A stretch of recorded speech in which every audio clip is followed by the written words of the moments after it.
Welcome to this lecture series on functions. आज के lecture में हम इंजेक्टिव या वन टू वन फंक्शंस की बात करेंगे और कुछ बातें रिकॉल कर लेते हैं।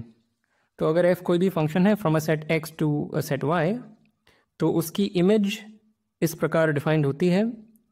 वो सारी वैल्यूज़ जो f ले सकता है उनका सेट है इमेज।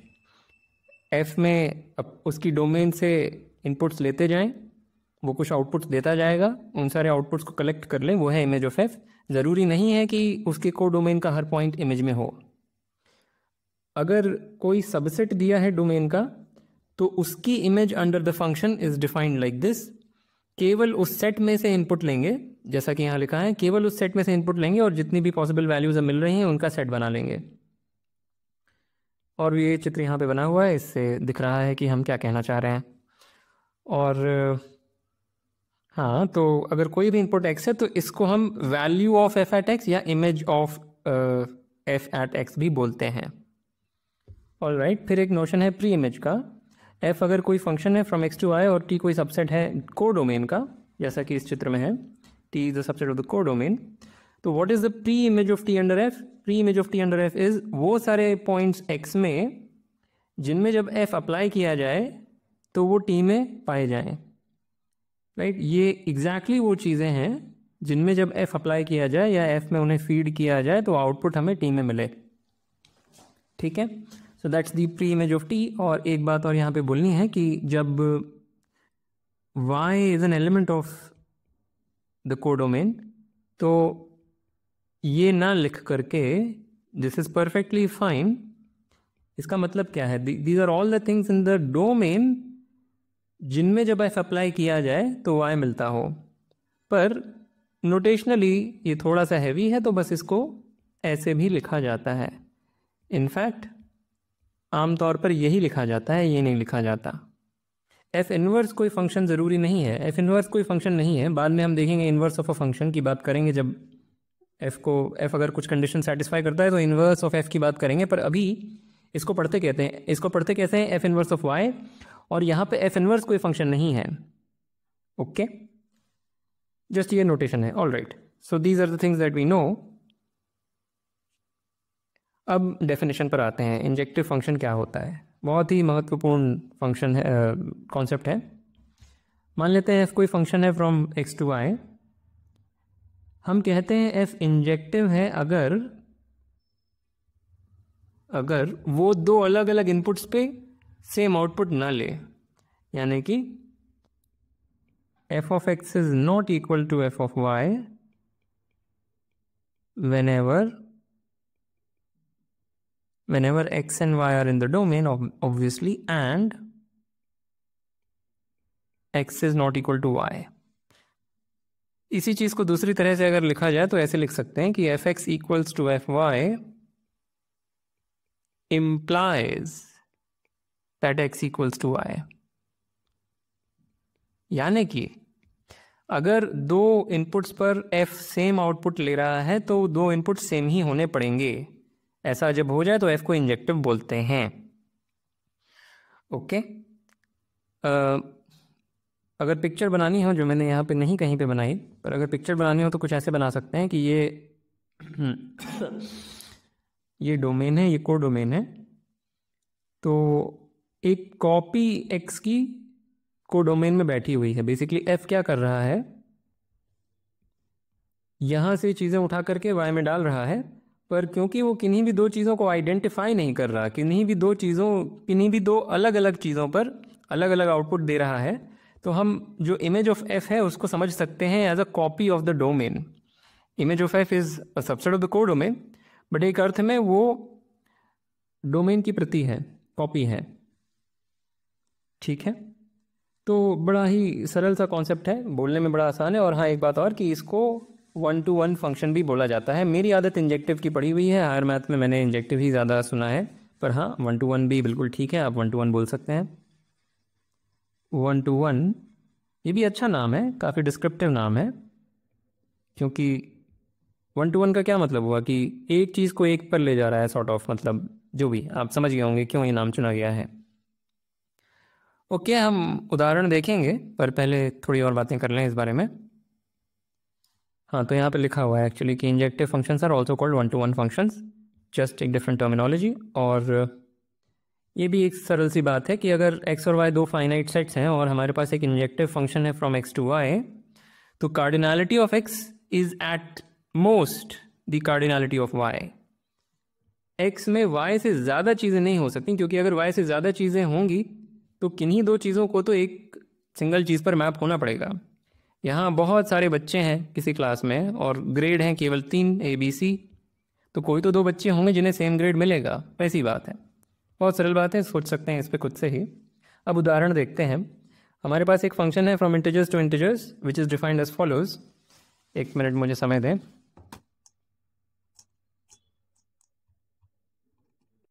हाँ, तो डेफिनेशन क्या है? fn is defined as fn equals n+1 for all n। ये डेफिनेशन होगी। हम कह रहे हैं ये एक इंजेक्टिव फंक्शन है। पहले इसको चित्रों में देख लेते हैं।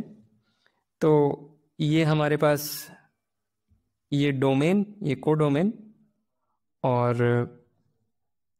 क्या हो रहा है कि 0 is getting map to 1, 1 is getting map to 2, 2 is getting mapped to 3 and so on, right? तो this is the visual way of depicting the function। पर ये इंजेक्टिव फंक्शन है, इसको हम प्रॉपरली प्रूव करेंगे। ये सब तो ठीक है, पिक्चर से दिख रहा है कि इंजेक्टिव है। ऐसा नहीं हो सकता कि दो अलग अलग चीज़ें सेम चीज़ पर मैप हो जाएं। पर अगर लिखना हो, कैसे सिद्ध करें इसे? अगर लिखना ही हो तो ऐसे लिखेंगे कि मान लेते हैं f of m equals f of n, then m+1 equals n+1 because f of m का मतलब ही है m+1 and so on which implies m equals n। तो हमने क्या शो किया? अगर fm और fn बराबर हैं तो जो इनपुट्स हैं उन्हें भी बराबर होना पड़ेगा। इसका मतलब हो गया कि दो अलग अलग इनपुट्स पर f दो अलग अलग आउटपुट्स लेता है। So this is a very simple injective function. अब ये एक उदाहरण और कि ये फंक्शन है जिसकी डोमेन है natural numbers, domain is natural numbers, codomain is integers and fn equals n²। ये इसकी परिभाषा है। ये भी इंजेक्टिव है because f of m equals f of n implies m² is equal to n²। पर क्योंकि m और n नेचुरल नंबर्स हैं, f की डोमेन क्या है? Natural numbers. तो m और n नेचुरल नंबर्स हैं, तो दो नेचुरल नंबर्स का स्क्वायर बराबर तभी होगा जब दोनों नेचुरल नंबर्स बराबर होंगे। So that's it, therefore this is an injective function. पर ये जो फंक्शन है ये लगभग पिछले फंक्शन के जैसा है, पर डोमेन हमने बढ़ा दी। Domain is all integers, f is the function, f is this function, it takes an integer as input and output its square. ये इंजेक्टिव नहीं है क्योंकि this is not injective and this is not injective because f of -1 for example is equal to f of 1, so therefore this is not injective। okay, एक और example. x एक non empty set है और हमारे पास ये function है जो मैं डिफाइन करने जा रहा हूँ। So this is defined as f of a equals the complement of a। this function is also injective because if f of a were equal to f of b, then their complements would be the same। पर अगर दो sets के complement same है तो वो दोनों sets भी same है। अगर इसे प्रूव करना हो तो दोनों सेट फिर से कॉम्प्लीमेंट ले लें।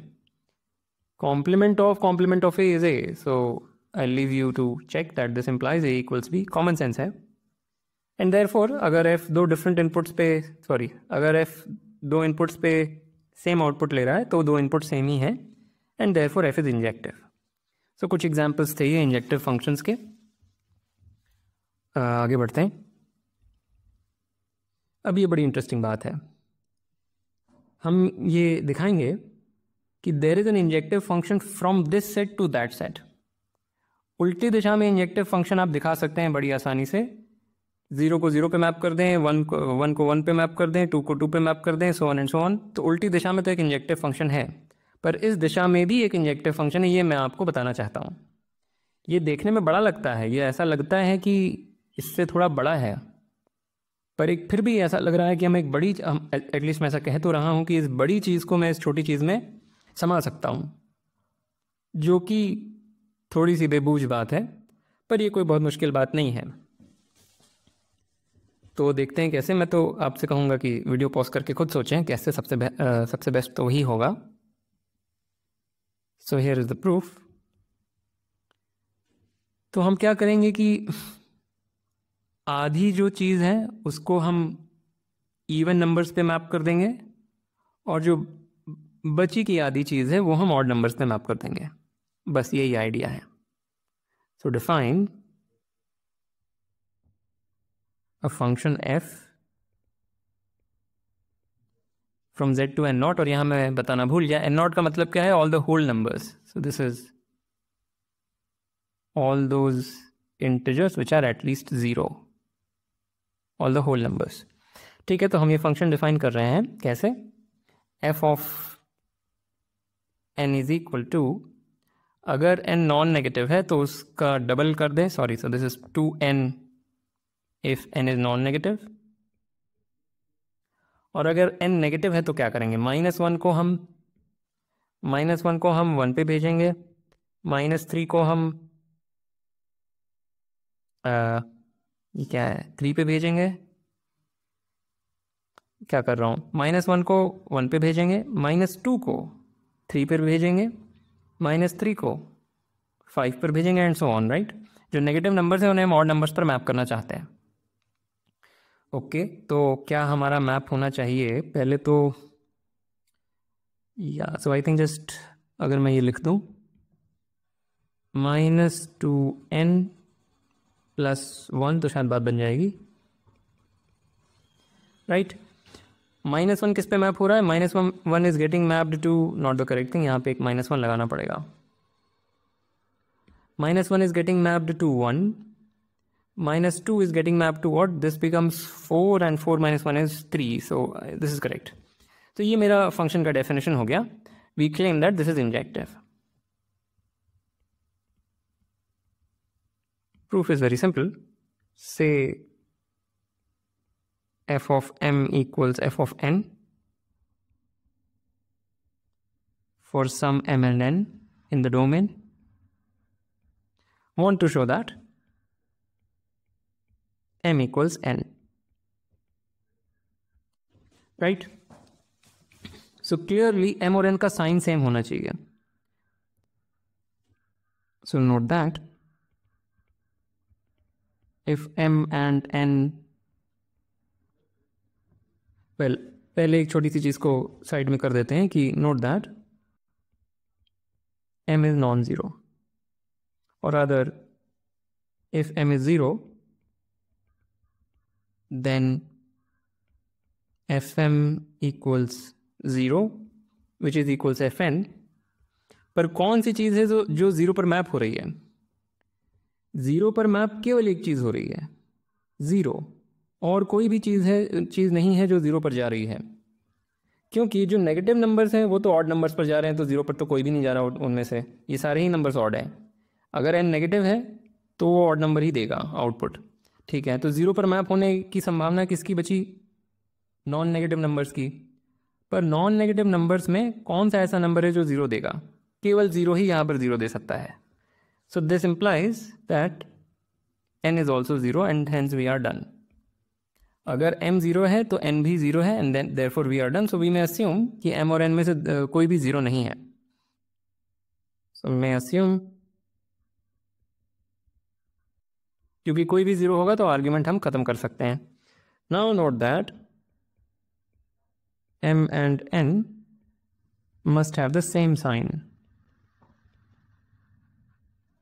राइट, क्योंकि अगर एक पॉजिटिव है और दूसरा नेगेटिव है तो एक इवन नंबर पर मैप हो जाएगा और दूसरा ऑड नंबर पर, तो दोनों बराबर तो फिर हो ही नहीं सकते, तो दोनों का सेम साइन होना पड़ेगा।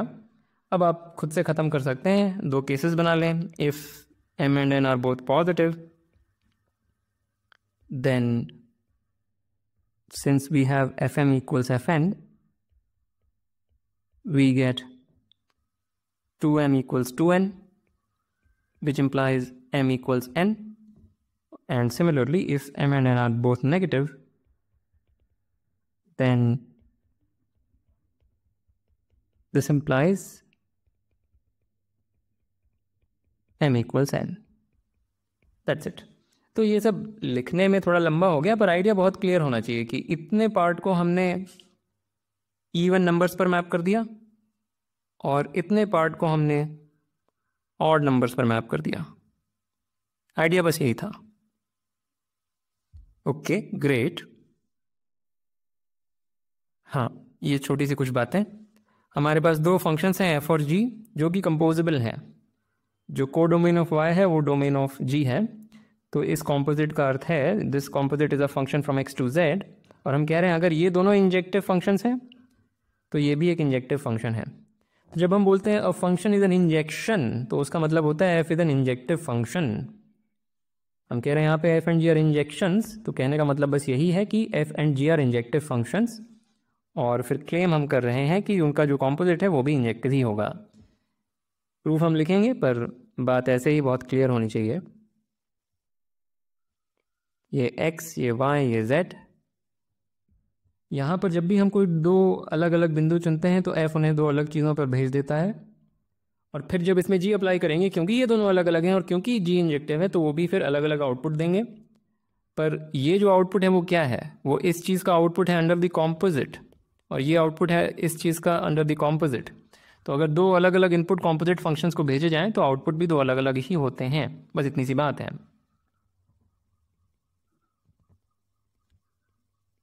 पर प्रूफ हम लिखेंगे।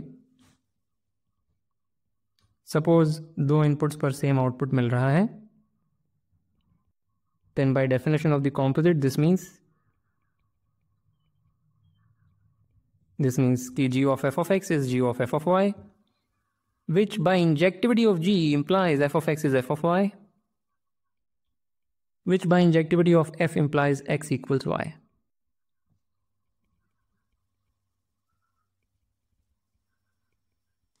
एकदम सरल।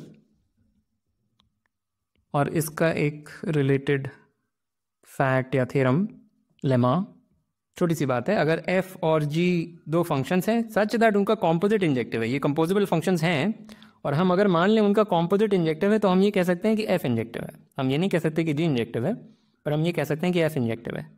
एक बार फिगर्स में देखते हैं। तो इसे इंजेक्टिव माना, हम सिद्ध करना चाहते हैं कि ये इंजेक्टिव है।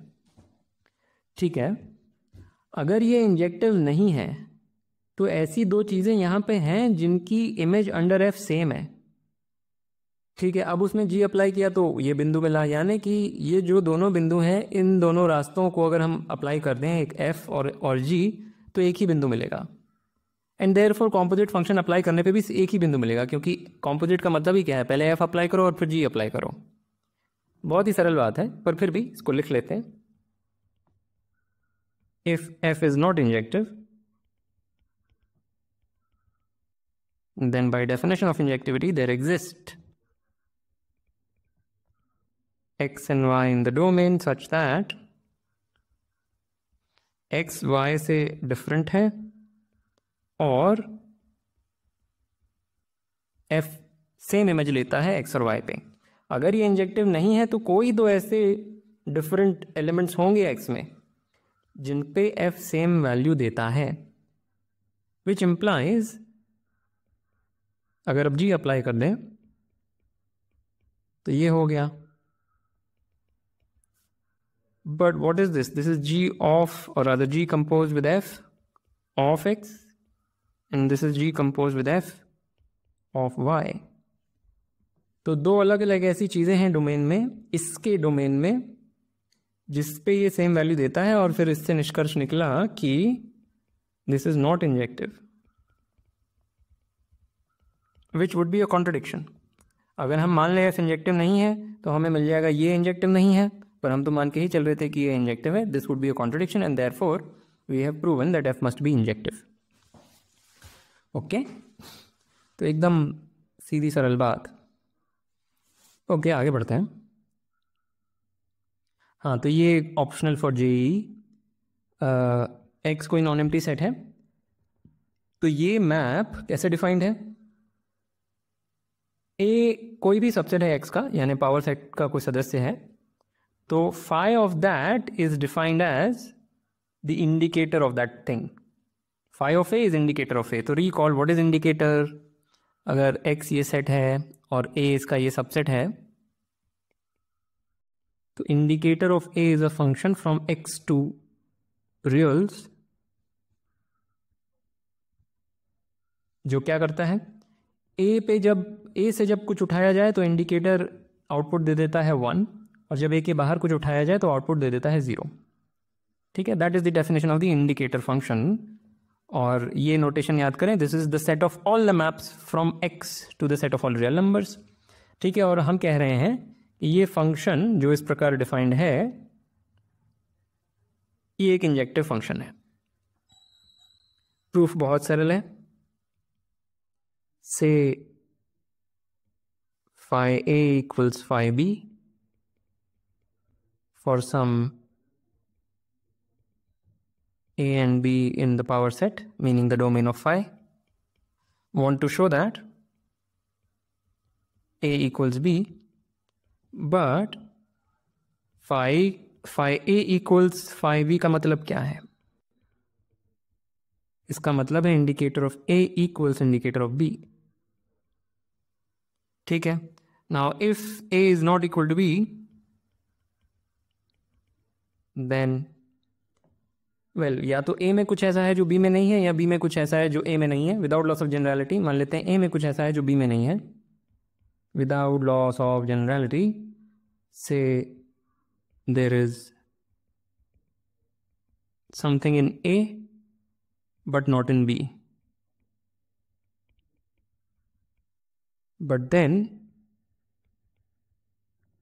हमको ये तो पता है कि since indicator of a is same as indicator of b, we know this has to be true, which implies 1 is equal to 0. क्योंकि ये कैपिटल A में तो है यानी ये 1 है, पर ये b में नहीं है यानी ये 0 है, तो that would be a contradiction. ठीक है, ये लिखने में पेचीदा लगता है पर बात एकदम सरल है. अगर दो सबसेट्स का इंडिकेटर फंक्शन सेम है तो दोनों सबसेट सेम है, राइट. ये एकदम ऐसे ही स्पष्ट है, नेचुरल लॉजिकल इंट्यूटिव बात है. Okay, so therefore this is an injective function. तो जो power set of any set है उसको हम इसकी अंदर बैठा एक ऑब्जेक्ट मान सकते हैं. किस अर्थ में, जो इंजेक्टिव फंक्शन है वो क्या कर रहा है, इसकी एक कॉपी इसके अंदर स्थापित कर दे रहा है, राइट. तो कई बार फ़ायदा होता है कि इसको इसी चीज़ का सबसेट समझा जाए, जैसे कि हमने इंक्लूजन एक्सक्लूजन प्रिंसिपल के प्रूफ में भी देखा था. ठीक है, ऑल राइट, लेट्स प्रोसीड. हाँ, तो आगे बढ़ने से पहले एक और कॉन्सेप्ट हम रिकॉल करेंगे फाइबर्स का. एफ अगर कोई फंक्शन है from the set x to the set Y, और little y is a member of capital Y, जैसा कि इस चित्र में है, तो फाइबर अबव y क्या होता है. फाइबर अबव y कुछ नहीं है, इज डिफाइंड एज, जैसा कि हमने रिकॉल भी किया था बिगिनिंग में, ये notation which is also written like this. So the fibre above y is just the set of all the things in the domain which map to y, precisely those things in the domain which map to y under f. That is the fibre above y under f. ठीक है, बहुत सरल बात है, तो इसको और नहीं समझाएंगे. एक चित्र ये भी बनाया जाता है इसका कि x को इस एक रेक्टेंगल की तरह सोचें, y एक लाइन सेगमेंट की तरह सोचें. This is the point y. तो fibre above y is this. क्या हो रहा है कि हम f को कैसे सोच रहे हैं कि यहाँ पे कोई पॉइंट लिया तो उसको सॉर्ट ऑफ एक प्रोजेक्शन के तौर पर आप सोच सकते हैं. ये बस एक एब्स्ट्रैक्ट पिक्चर है, कोई ऐसा नहीं कहा जा रहा है कि सारे, आप समझ गए हो, ये कोई जनरल पिक्चर तो हो ही नहीं सकती, ये बस एक एब्स्ट्रैक्ट पिक्चर है. तो this is the point in the codomain. इसके ऊपर जो चीज़ें हैं वो प्रिसाइसली वो चीज़ें हैं जो इस पर मैप हो रही हैं according to this abstract picture. तो this is the fibre above Y. Very simple concept, पहले भी हम देख चुके हैं. Okay, so let's now get down to business. Right, ये भी ऑप्शनल है जेई के लिए. तो इस बार क्या हम कह रहे हैं कि x कोई नॉन एम्प्टी सेट है, तो उसका पार्टीशन या अ पार्टीशन ऑफ x का मतलब क्या है. तो अ partition of x is a collection, जिसको ऐसे संबोधित किया गया, स्क्रिप्ट सी, थोड़ा फैंसी सा सी है, collection of subsets of x such that blah blah blah, वो हम लिखेंगे. कलेक्शन का क्या मतलब है, कलेक्शन का मतलब सेट है, बस कई बार ये शब्द प्रयोग में लाया जाता है जब हम सबसेट्स का सेट बनाते हैं, यानी एक ऐसा सेट जिसके एलिमेंट्स खुद एक सेट हो, तो हम इस शब्द का प्रयोग कर देते हैं, पर कोई ज़रूरी नहीं, हम सेट भी बोल सकते थे। तो फिर से x कोई सेट है, उसका कोई भी पार्टीशन हम परिभाषित करना चाहते हैं, यानी पार्टीशन ऑफ x को हम परिभाषित करना चाहते हैं। So partition of x is a collection of subsets of x such that something happens. पर एक पिक्चर बनाकर हम समझते हैं। ये हमारे पास x है, तो ये अगर हम ऐसा पिक्चर में बना दूं तो this is a partition of x। ये एक सबसेट है, ये एक सबसेट है, ये एक सबसेट है, जो आपस में म्यूचुअली डिसजॉइंट है, यानी कि इनमें से कोई भी दो सबसेट्स नहीं हैं जो इंटरसेक्ट करते हों। कोई भी दो डिफरेंट सबसेट्स ये जो भी हमें दिख रहे हैं, इनमें से कोई भी दो ऐसे नहीं है जिनमें कुछ भी कॉमन हो, ठीक है। और साथ में मिलकर के ये सारे एलिमेंट्स ऑफ x को कंटेन करते हैं, यानी x को ये एग्जॉस्ट कर रहे हैं। This is an exhaustive collection of subsets of x जो म्यूचुअली डिसजॉइंट है।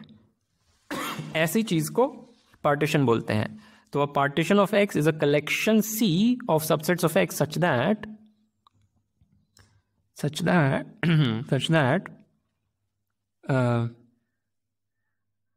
मैं कुछ लिखने जा रहा हूं जो मुझे समझाना पड़ेगा।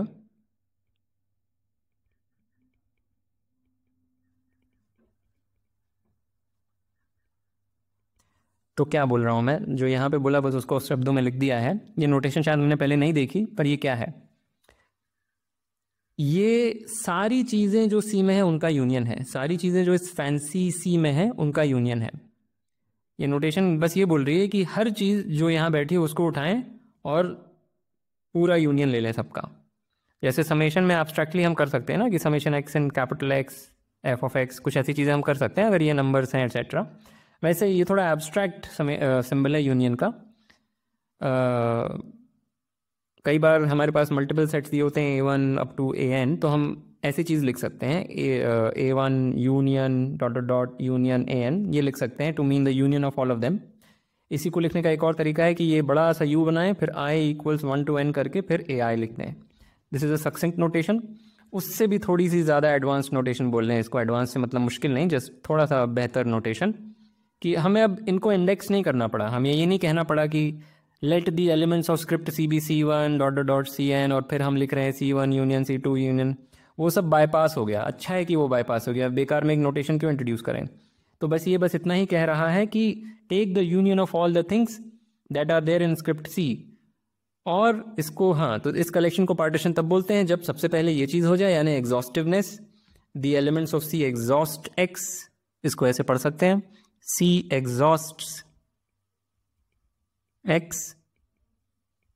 और दूसरा म्यूचुअल डिसजॉइंटनेस। अगर हम स्क्रिप्ट C में से दो डिफरेंट चीज़ें उठाएं तो वो डिसजॉइंट होती हैं, उनमें कुछ भी कॉमन नहीं होता। ठीक है, तो पार्टीशन की बड़ी नेचुरल डेफिनेशन है। पार्टीशन ये विजुअली पिक्चर से भी पार्टीशन जैसा ही लग रहा है, भाग कर दिया ना, तोड़ दिया। सो ये डेफिनेशन होगी पार्टीशन की, very good.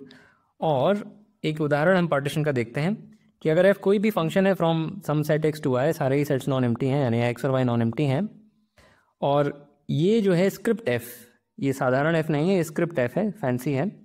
Script f be the set of all the non empty fibres of f। तो फाइबर एम्प्टी भी हो सकता है, राइट। अगर मेरे पास कोई फंक्शन है from a set x to a set y और ये पॉइंट इमेज में है ही नहीं, सपोज ये पॉइंट इमेज में है ही नहीं, तो what is the fibre above this point, the empty set, right. तो हम बस ये कह रहे हैं if you just collect all the non empty fibres of the function f, और ये नॉन एम्प्टी बस सहूलियत के लिए लिया गया है, आप एम्प्टी भी ले सकते थे, पर अब मैं उस पचड़े में नहीं पढ़ना चाहता क्योंकि एम्प्टी सेट से मुझे कोई बहुत प्रेम भी नहीं है। तो f be the set of all the non empty fibres of f, हम ये कह रहे हैं, ये नोटेशन है, ये मेरी नोटेशन है।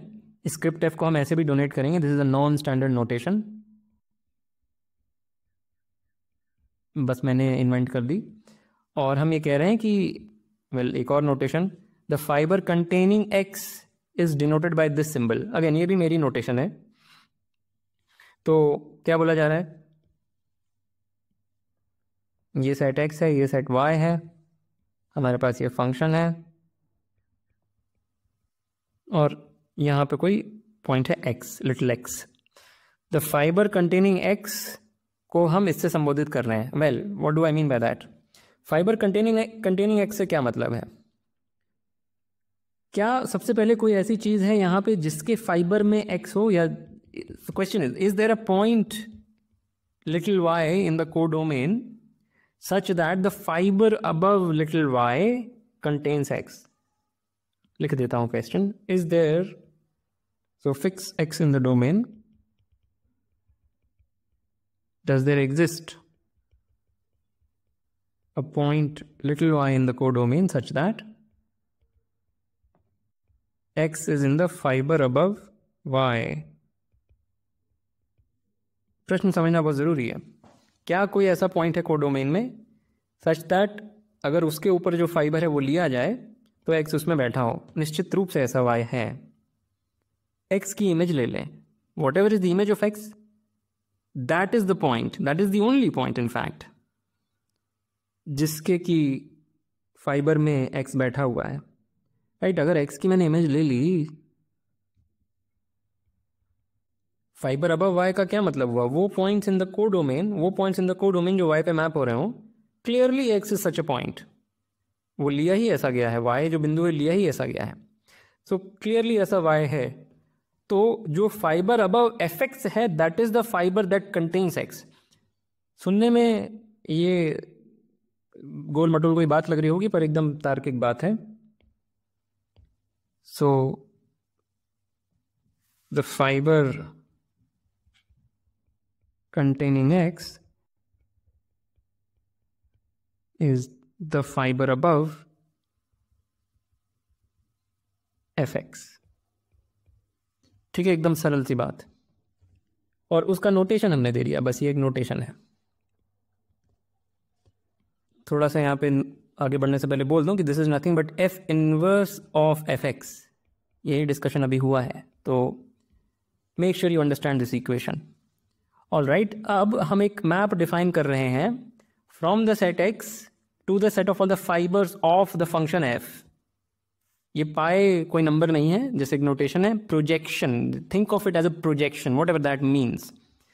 काफ़ी स्टैंडर्ड सिंबल है, पाई यूज़ किया जाता है ऐसे मैप्स के लिए. So pi is defined from the domain of the function f to the set of all the fibers. How is it defined?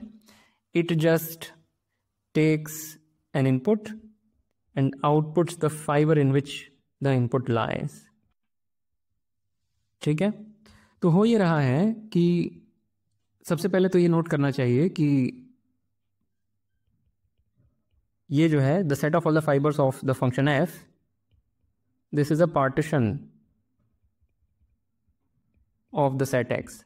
शायद यही एग्जाम्पल मैंने बाद में लिया हो. हाँ, ये बाद में लिया हुआ है, तो चलो इसको पहले डिस्कस कर लेते हैं. इस पे बाद में आ जाएंगे, पहले इसकी बात कर लेते हैं.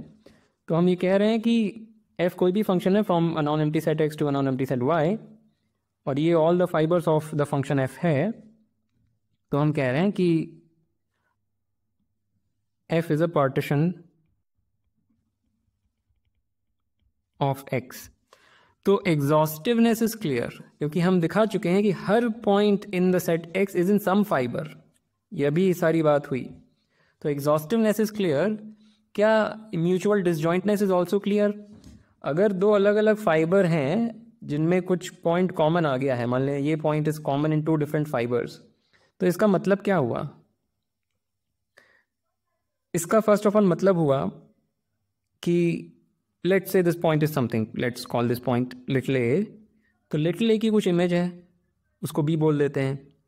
ठीक है, पर ये सारे पॉइंट्स कौन से थे? ये सारे पॉइंट्स वो थे, फिर से समझाता हूँ. थोड़ा सा है बड़ी सरल सी बात, पर यहाँ जगह की थोड़ी कमी पड़ रही है,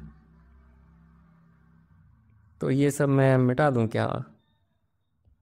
मिटाना तो नहीं चाहता, मिटा देता हूँ. So this is what we want to justify. The exhaustiveness is clear. अब हम ये आर्ग्यू करना चाहते हैं म्यूचुअल डिसजॉइंटनेस. तो उसके लिए पहले note that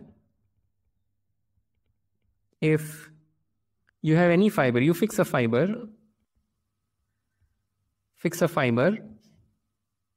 then fx equals fx prime for all x and x prime in the fiber, right. हम ये कह रहे हैं कि अगर एक फाइबर हमने चुन लिया ऑफ द फंक्शन है f, और सॉरी ऑफ द फंक्शन है f, और उस फाइबर में हमने 2 पॉइंट्स उठाए, तो हम कह रहे हैं फंक्शन उन दोनों पे सेम ही इमेज लेगा। एकदम सरल बात है ये मेरा सेट x है, ये मेरा सेट y है। फाइबर का मतलब क्या हुआ कि यहाँ पे कोई पॉइंट y है और उसकी प्री इमेज ली है, तो let's say this is the fibre above y. Every fiber is a fiber above something. ठीक है, this is my capital F, so this is capital F also. उल्टा बोलना चाहिए था, कैपिटल F फिक्स कर लिया। अब क्योंकि कैपिटल F एक फाइबर है, therefore there is some y here जिसका pre image is capital F. So now we can write this. अब हम क्या कह रहे हैं कि यहाँ पे कोई भी 2 पॉइंट्स हैं उनकी सेम इमेज है। वेल बाय डेफिनेशन यहाँ पे जो दोनों पॉइंट्स हैं वो इसमें ही तो बैठे हैं, यानी कि इनकी इमेज लेंगे तो y ही तो मिलेगा। So that's the justification, just pure definitions, कुछ भी और नहीं। तो after this observation 2 different fibres can not intersect, क्योंकि अगर कोई 2 डिफरेंट फाइबर्स इंटरसेक्ट कर रहे हैं, मान लेते हैं ये पॉइंट कॉमन आ गया उनमें, ये पॉइंट कॉमन है, तो हमें क्या पता चला कि ये सारी जो पॉइंट्स हैं उस पर वही वैल्यू है f की जो इस पॉइंट पे है, और ये सारे जो पॉइंट्स हैं उस पर वही वैल्यू है f की जो इस पे है। तो what ever that value is, let's say that value is y, अगर इस पॉइंट पे वैल्यू y है तो इन सब पे भी वैल्यू y है और इन सब पे भी वैल्यू y है। पर ये एक फाइबर था, तो this was the pre image of something, right, this was the pre image of some point in the codomain, और वो पॉइंट फिर हो क्या सकता है, वो पॉइंट y ही होना पड़ेगा। ये वो सारे पॉइंट्स हैं जो एक किसी पॉइंट पे मैप होते हैं, तो वो पॉइंट y ही होना पड़ेगा। और क्योंकि ये फाइबर है वो इस चीज़ का प्री इमेज है, this whole thing is the pre image of y, but this whole thing is also then by the same logic the pre-image of y, and therefore these two things are actually the same, both are the pre-image of one single thing. सारी चीज़ को बोलने का ये भी तरीका है, ये भी एक तरीका था बोलने का कि if f is an f, note that if capital F is some fiber and x is some point in capital F, then f is nothing but, बस ये चल रहा है और कुछ नहीं।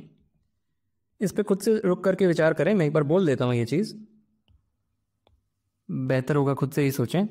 तो हमारे पास कोई फाइबर है, it is the fibre above something, let's say it is the fibre above the point y, so everything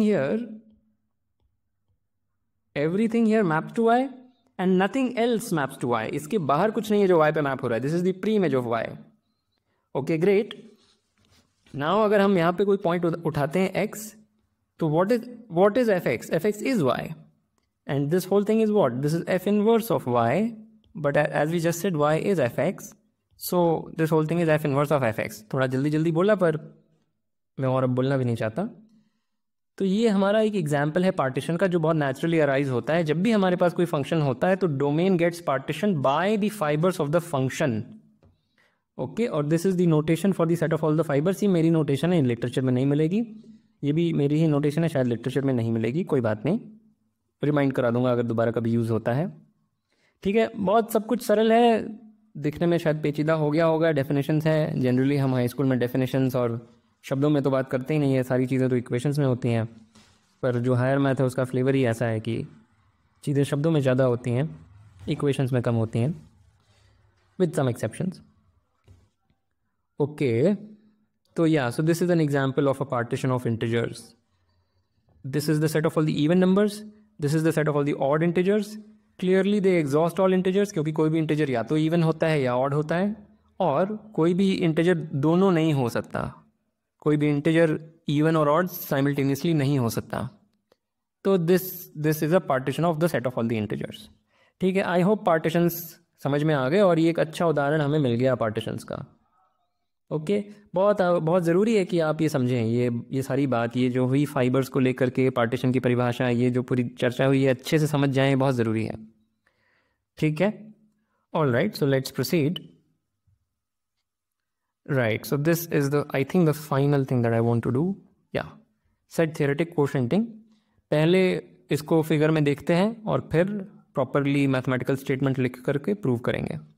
तो हमारे पास क्या है, एक फंक्शन दिया हुआ है from some set x to some set Y, और जैसा कि अभी बात हुई कि x will be partitioned by the fibres of this function, right.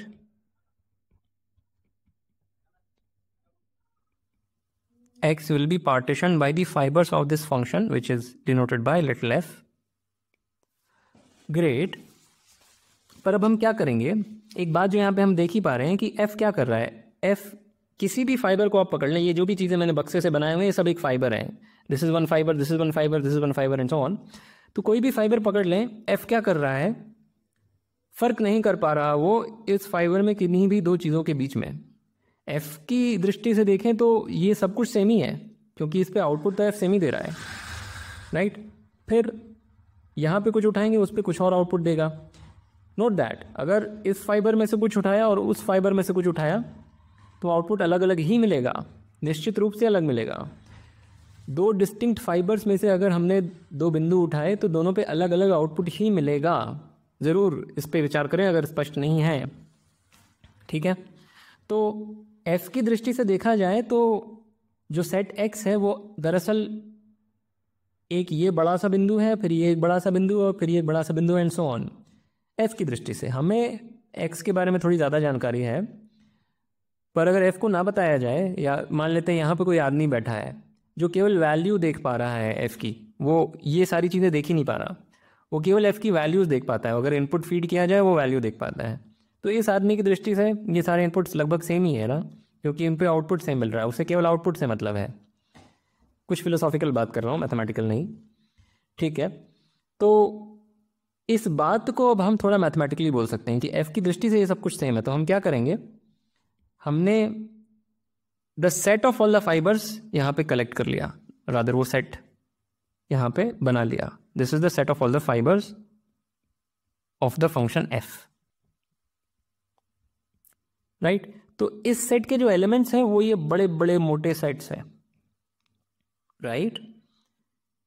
यहाँ पे जो एलिमेंट्स हैं, x के जो एलिमेंट्स हैं वो ये बिंदु हैं, वो ये नहीं है, these are not the elements of x, these dots are the elements of x। पर ये हमारा जो ये नया सेट है इसके एलिमेंट्स क्या हैं, ये सेट्स, इन सेट्स के अंदर खुद कुछ एलिमेंट्स बैठे हैं, हमें फ़र्क नहीं पड़ता। पर अगर पूछा जाए इसके एलिमेंट्स क्या हैं तो वो ये they are themselves subsets of x, not any arbitrary subset of x, fibers of the function f, ठीक है। those are the things here। और हम क्या कह रहे हैं कि ये जो फंक्शन f है, ये जो फंक्शन f है हम इसको कॉम्पोजिट के तौर पे लिख सकते हैं, जिसमें कि पहला होगा नेचुरल प्रोजेक्शन, जो क्या कर रहा है, किसी एक बिंदु को, जैसे मान लें इस फाइबर में से मैं एक बिंदु उठाया तो उस बिंदु को उसी फाइबर पे मैप कर रहा है। The image of any point here is the fibre in which that point is contained, that is the definition of the natural projection. पिछले स्लाइड में जो देखा था, this function does what, it takes x and outputs the fibre in which x is contained, that's what the natural projection is, right. और ये function हम define करेंगे, what is this function, this is defined as the fiber containing x gets mapped to fx। अब यहाँ पे थोड़ी समस्या है, इसकी डेफिनेशन में ही थोड़ी सी समस्या है। फाइबर कंटेनिंग x में थोड़ी सी एम्बिग्यूटी हो सकती है, क्योंकि फाइबर कंटेनिंग x में कोई एम्बिग्यूटी नहीं है, पर ये जो हमने रेसिपी बताई उसमें थोड़ी एम्बिग्यूटी है, क्योंकि fibre containing x may very well be equal to fiber containing x prime। what if this is equal to fiber containing x prime, जो कि बिल्कुल हो सकता है, एक फाइबर में दो डिफरेंट एलिमेंट्स तो हो ही सकते हैं। जैसे कि ये फाइबर ले लूँ, इसको लिटिल x बोल दूँ, इसको लिटिल x प्राइम बोल दूँ, then the fibre containing x is same as the fibre containing x prime, तो ये तो हो ही सकता है। तो इस रेसिपी के अनुसार fibre containing x is mapped to fx, but उसी रेसिपी के अनुसार fibre containing x prime is mapped to fx prime. अब क्योंकि ये दोनों चीज़ें बराबर हैं तो इनको भी बराबर होना पड़ेगा, अगर सॉरी दिस इज फाइन, अगर ये दोनों चीज़ें बराबर हैं तो इन्हें भी बराबर होना पड़ेगा for us to be able to call this a function. अगर ये सेम इनपुट पे दो अलग अलग आउटपुट ले ले रहा है तो ये फंक्शन ही नहीं है, ठीक है। तो इज इट ट्रू, अगर एक्स प्राइम और एक्स सेम फाइबर में है तो एफ सेम आउटपुट लेता है उन पे? Is it true? Of course it is true. Fibre होता ही क्या है? Pre image of some point. ये सारे ही के सारे बिंदु एक किसी चीज पे मैप हो रहे हैं, और जिस चीज पे वो मैप हो रहे हैं उस पर कोई भी और चीज मैप नहीं हो रही। अपार्ट फ्रॉम दीज पीपल कोई भी चीज इसके बाहर नहीं है जो यहाँ मैप हो रही है। ये बात हम कई बार बोल चुके हैं। सो this is a well defined function even though it was defined by representatives. I hope you understand the sentiment here. हमने क्या किया कि हमें मैप तो असल में कोई फाइबर हमें इनपुट लेकर के एक आउटपुट देना है वाई में। अब एक फाइबर को रिप्रेजेंट करने के बहुत तरीके हो सकते हैं। Basically pick any point in the fibre and say that consider the fibre containing that point. उस पॉइंट के रिस्पेक्ट में हमने ये मैप डिफाइन किया था एफ बार। पर इट डजेंट मैटर कौन सा पॉइंट हम उसके अंदर चुनते हैं, कोई भी पॉइंट चुनेंगे सेम ही वैल्यू मिलेगी bye definition of the fibre. तो ये एक वेल डिफाइंड मैप है। अब बस हम एक छोटी सी बात और बोल रहे हैं कि ये जो कॉम्पोजिट है वो फंक्शन एफ ही है। ये अप्लाई करके फिर ये अप्लाई किया, हमें वही आउटपुट मिलेगा जो ये इस फंक्शन से मिलता। और ये भी एकदम सरल बात है। मान लेते हैं यहाँ पे हमने कोई बिंदु उठाया x, यहाँ से क्या आउटपुट मिल रहा है? F x clearly. पर जब पाई अप्लाई करेंगे तो हमें मिलेगा फाइबर कंटेनिंग x, और फिर जब एफ बार अप्लाई करेंगे तो एफ एक्स मिलेगा। That is the definition of f bar. So ये डेफिनेटली कॉम्यूटेटिव है। ये अप्लाई करें या ये दोनों अप्लाई करें एक ही बात है, यानी कि F bar composed with pi is f. This is set theoretic quotienting. एकदम ट्रिवियल बात है पर बहुत पावरफुल चीज़ है ये। अभी अगेन इसकी उपयोगिता नहीं समझ में आ रही होगी पर धीरे धीरे आएगी। और अब इसको हम लिखते हैं कि f कोई सा भी फंक्शन है x to y, define this map f bar from the set of all the fibers of f to the set y by this recipe f bar of the fiber containing x is f of x। इस तरह से define किया और हम चर्चा कर चुके हैं कि ये एक वेल डिफाइंड रेसिपी है। This is a bona fide function, कोई बेईमानी नहीं हुई। हम कह रहे हैं ये एक इंजेक्टिव फंक्शन है और and this is equal to f। तो ये इंजेक्टिव फंक्शन क्यों है? अगेन अगर दो डिफरेंट फाइबर्स लेते हैं तो उनके कोई दो रिप्रेजेंटेटिव ले लें। Let's say this is x and this is x prime. So x and x prime are in different fibres.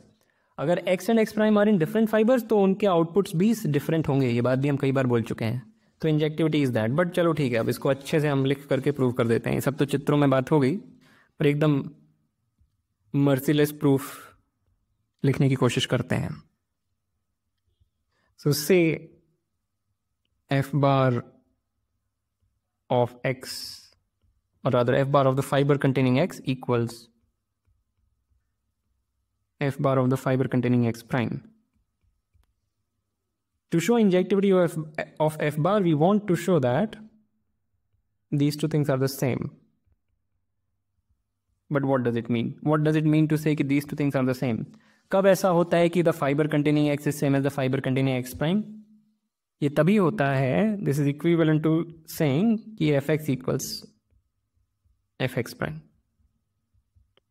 यही सारी बात हमने पिछले स्लाइड में करी थी।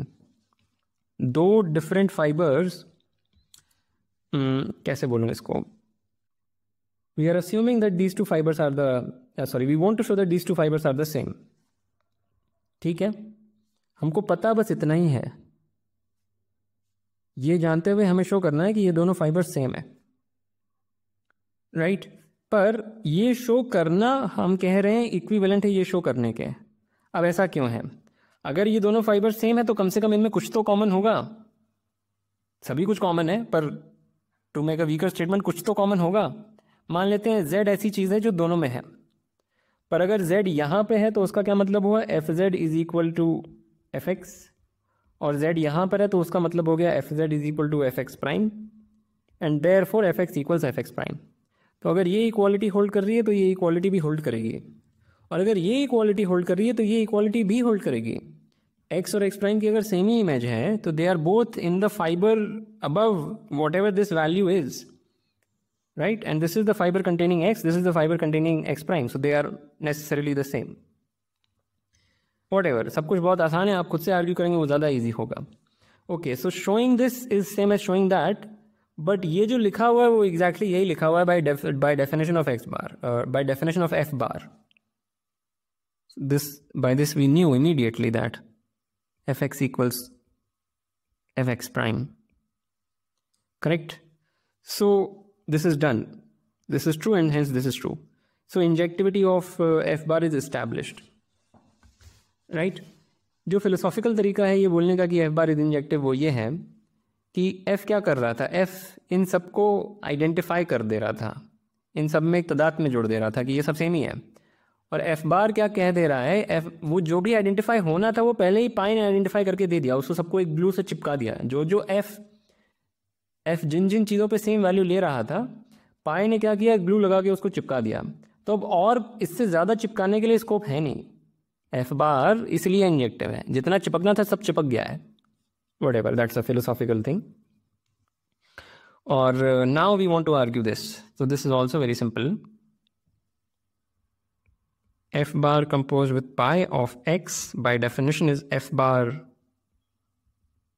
of pi of x, which is f bar of the fiber containing x, which is by definition of f bar equals to fx.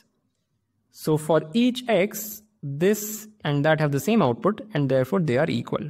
So that's it. That's the argument for that. So this is set theoretic quotienting. Okay. I again encourage you, please understand why is this injective and please understand why is this true. Please understand everything here. It's very important. Even though it is abstract, it is not difficult to understand and it will bear fruit. थोड़ा सा हम इंतज़ार करेंगे, इसका हमको फ़ायदा मिलेगा. Okay, but at any rate this was all optional for JEE. अगर आप केवल JEE में रुचि रखते हैं तो इसे इग्नोर कर सकते हैं. Okay, with that I want to end this lecture. As usual, like, comment, share, subscribe and I will see you next time.